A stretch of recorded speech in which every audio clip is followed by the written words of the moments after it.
Hi YouTube, welcome back to my channel.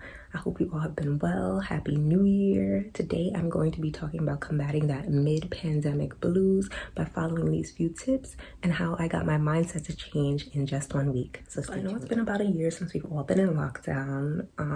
I know some of us are experiencing some sort of depression or just a change in personality.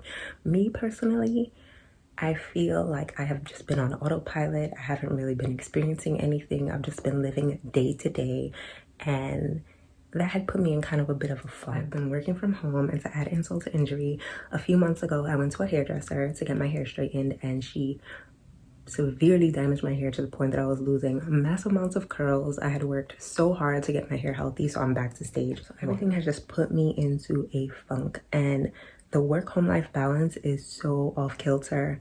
Like, I don't know when to start, when to stop. And if you work in corporate America, you know the pressure is on. I feel like my workload has been increased, and there's just been a lot of added pressure. Stress and the annoyances of the past year, I found myself in a uphill battle, especially with my mental health.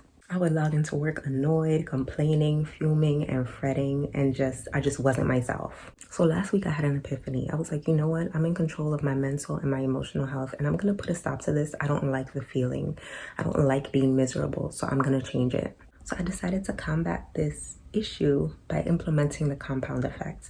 The compound effect is a book that I had completed a month ago by Darren Hardy. The purpose of the compound effect is to implement small attainable habits daily to get you to an end goal or a end result. Small attainable habits are pretty cliche, and I'm sure you've heard them before, but they do actually work. So I am going to reiterate them here. So my first step was to create a routine for both morning and night. So I know I'm not the only one that did this, that would get up and just straight roll into remote working. Literally get out of bed and then turn on your computer. This is actually terrible. So the week that I decided to start implementing my routine, I would wake up probably an hour or an hour and a half early, eat breakfast, get myself ready, and then start my work day. A reason why I would wake up miserable a lot of the times, the lack of the routine. I didn't have any time for myself. I would just roll into work and be automatically angry.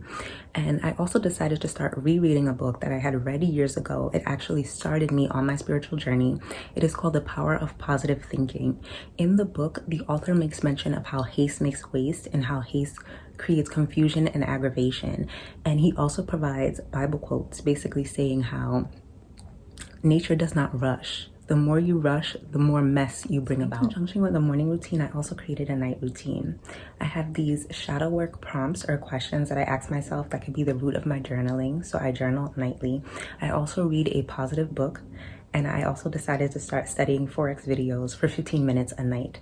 A part of my misery was feeling stagnant. So I decided to implement something new, to learn something new every day so I could combat that stagnation. Every day is so crucial. If you have something that piques your interest, take 5 to 10 minutes a day to research it or to work on it. You don't have to take a huge chunk of your life. You can learn within your own time. And it's so surprising how quick that stagnation will go. And going back to the compound effect, that new daily habit can be your new passion project. And that could put you in a different direction altogether. This next step is going to sound so cliche, but it is actually your diet. So everything I did was actually an accident. So this was actually an accident. I know that food is important, but I was trying to lose a couple pounds or to lose fat from my body. So I decided to purchase this program from a fitness influencer named Lovely Lush on Instagram. She has something called Carb Cycle, and I decided to implement that week.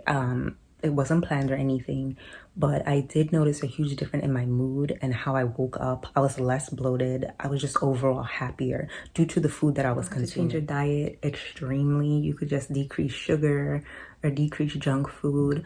And it's actually very interesting because I had this one spiritual friend. She had posted a thread on Twitter about purchasing outside food. I remember in the beginning of the pandemic, I was buying food almost every day and I felt awful. But she was talking about the spiritual aspect of buying outside food and how people's energy can actually enter into the food that you eat. So basically, if someone's working at a minimum wage job and they're extremely unhappy, like their unhappiness is getting cooked in your food and you're consuming. Everything is about energy, give and take. After reading that thread, I remember I decided to ease up on the outside food, and I had cooked for myself for a week. And I noticed a huge difference in my body and my mood. it was completely elevated. In conjunction with food, make sure you are hydrated. I remember one day I woke up extremely angry because I had just gotten up and started working, and then halfway through the day, I realized that I did not drink water. I drank water and my mood shifted instantly. So always keep track of the amount of water you're consuming. Number 3, take breaks from, especially if you're remote working, you should always take breaks, whether you're in the office or not. But go outside. Especially now during quarantine, we're still at home. Like, outside is like an adventure for me. I shave out a part of my day to go outside. We're still allotted an hour for a break, and I just head outside. I love fresh air. I love the way it feels. Even when it was snowing, I was walking. I think I was speaking about it earlier, but I wanted to also reiterate the idea of trying to decrease haste and rushing. So it's all about how you talk to yourself. I remember last week, my workload had increased extremely, and I just felt like I wanted to get everything done, and that is an awful mindset to follow.